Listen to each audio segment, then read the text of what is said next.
नमस्कार, दैनिक जागरण आई next live के राजनीति कार्यक्रम में आपका स्वागत है। मैं अपने सहयोगी शंभुकांत सिन्हा के साथ विजय कुमार श्रीवास्तव और अभी हम लोग पटना के यारपुर स्थित अक्षत सेवा सदन में हैं। यहाँ पे हमारे साथ कुछ डॉक्टर्स, कुछ मेडिकल स्टाफ मौजूद हैं और उनसे आज हम राजनीति के इस कार्यक्रम में जानने की कोशिश करेंगे कि उनके मुद्दे क्या हैं, किन मुद्दों पर वे वोट करते हैं और बिहार और देश के सामाजिक मुद्दों पर उनकी क्या सोच है। देश में जो शिक्षा की व्यवस्था है वो कैसी है, और दूसरी चीज की नई शिक्षा नीति 2020 को भारत सरकार लागू करने जा रही है, राज्यों में भी लागू हो रहा है। ये क्या इससे कुछ बदलाव आएगा? बदलाव तो जरूर आएगी, क्योंकि इसमें बीपीएससी यूपीएससी के द्वारा जो लिया जा रहा है, तो ये जाहिर सी बात है कि शिक्षित लोग ही शिक्षित बनेंगे, शिक्षक बनेंगे तो और अच्छा ज्ञान देंगे और अच्छा शिक्षक के मामले में कुछ आगे देश बढ़ेंगे और अच्छा गुण भी प्राप्त होगी। भारत में और बिहार में जो मेडिकल फैसिलिटी है, इतनी बड़ी आबादी है 140 करोड़ की, मेडिकल जो फैसिलिटी है वो सभी लोगों तक बराबर नहीं पहुंच पाती है। क्या वजह है और क्या सुधार की जरूरत है? इसमें बहुत सुधार की जरूरत है। जैसे अभी आयुष्मान भारत का चला हुआ है, ये आम लोगों तक पहुंच रहा है, जिनको मतलब आम लोगों तक पहुंच रहा है, आम लोग अस्पताल तक पहुंच पा रहे हैं, लेकिन सरकारी लोग इसको सही से कर नहीं पा रहे हैं। हर आदमी का कार्ड नहीं बना हुआ है, जिसके चलते ये सभी लोगों तक नहीं पहुंच पाया।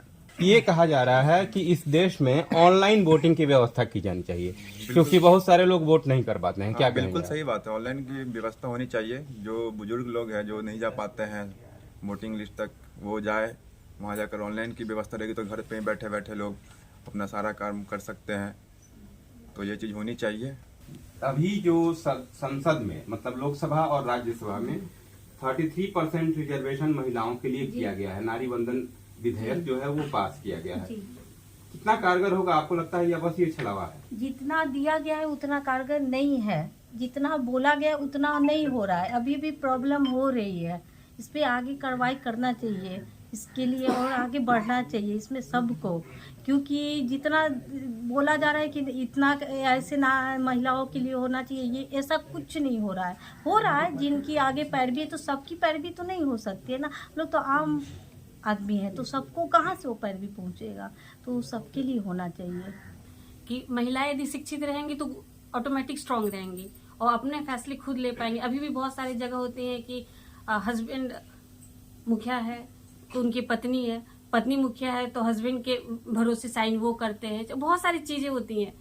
तो यदि शिक्षित रहेंगी तो खुद से अपना स्टैंड ले सकती। जैसा कि आपने मुद्दा एक निकाला था कि ऑनलाइन वोटिंग के लिए, तो ऑनलाइन वोटिंग के लिए इसमें महिलाओं को भी बहुत सारे अच्छे, कभी कोई काम में लगी हैं, जा नहीं पाती हैं, तो सभी महिलाएं अपना मोबाइल से वोट कर सकती हैं, ऑनलाइन वोटिंग कर सकती हैं और टाइम भी बचत होगा इसमें। आपका शहर जो है वो पिछले 5 साल में कितना विकास कर पाया है? अभी के जो सांसद हैं उनके लिए आप क्या कहेंगे?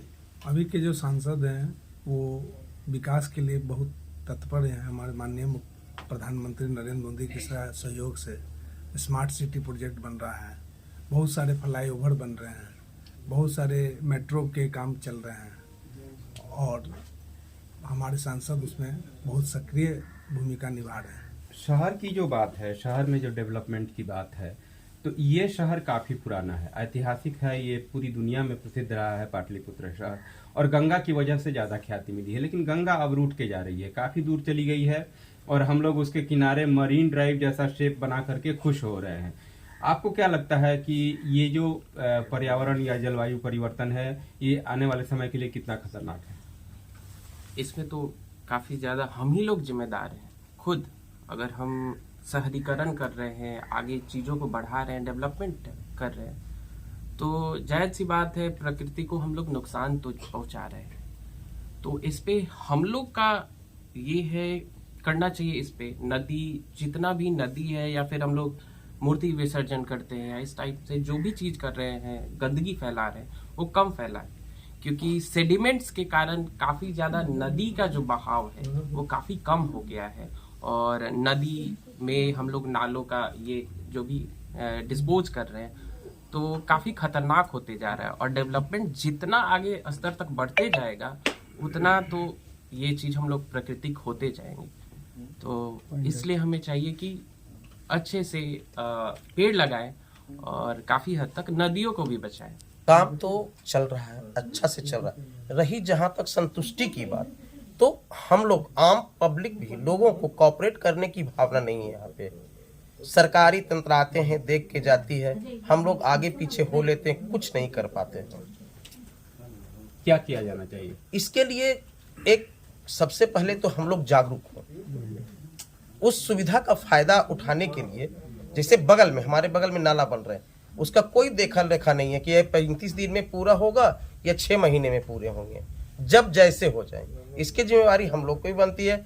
अगर हम लोग जागरूक हो जाए, ज्यादा नहीं, अपने घर के आगे, अपने घर की आगे की हर विधि व्यवस्था को सुदृढ़ कर दिया जाए, तो आगे सब सुविधा मिल जाएगी। ये बताइए कि महिला सुरक्षा के जो कानून बनाए गए, खासतौर पर निर्भया कांड के बाद, फिर भी महिलाओं के खिलाफ अत्याचार बढ़े हैं, महिलाओं पे जुल्म होते ही हैं और ये कानून कुछ नहीं कर पाते हैं। क्या किया जाना चाहिए, आखिर उपाय क्या है? इसके लिए गर्ल्स को अवेयरनेस प्रोग्राम देना चाहिए कि वो खुद का सेफ्टी खुद से कर सके। अगर उन पे कोई अटैक करता है तो उन्हें खुद का डिफेंस में कुछ करने के लिए उन्हें ट्रेनिंग देना चाहिए, ताकि वो खुद को बचा सके। और पुलिस को भी इस पे काम करना चाहिए। गवर्नमेंट बस वोट लेने टाइम आ जाएगी, बोलेगी हमें वोट चाहिए, हम ये करेंगे वो करेंगे, बट करती कुछ नहीं है। तो दैनिक जागरण आईनेक्ट लाइव के राजनीति कार्यक्रम में अभी हम थे यारपुर के अक्षत सेवा सदन में, और यहाँ हमारे साथ कुछ डॉक्टर्स जुड़े थे, कुछ मेडिकल स्टाफ जुड़े थे, और सबने बेबाकी से अपनी राय रखी। सबने ये कहा कि लोकतंत्र तभी जिंदा रहेगा जब वोटिंग का अधिकार मिले, यहाँ तक कि कंपलसरी किया जाए। साथ ही महिलाओं की जो सुरक्षा है वो सिर्फ कानून और किताबों में न सिमटी रहे, बल्कि उसे ईमानदारी से लागू किया जाए। इसके अलावा कई सारे मुद्दों पर बात हुई। आपका सांसद कैसा हो, पटना शहर का कितना डेवलपमेंट हुआ है, इन तमाम मुद्दों पर हमने बात की। तो फिलहाल अक्षत सेवा सदन से हमें विदा दीजिए। मैं विजय कुमार श्रीवास्तव अपने सहयोगी शंभुकांत सिन्हा के साथ मिलेंगे फिर किसी नई जगह पे।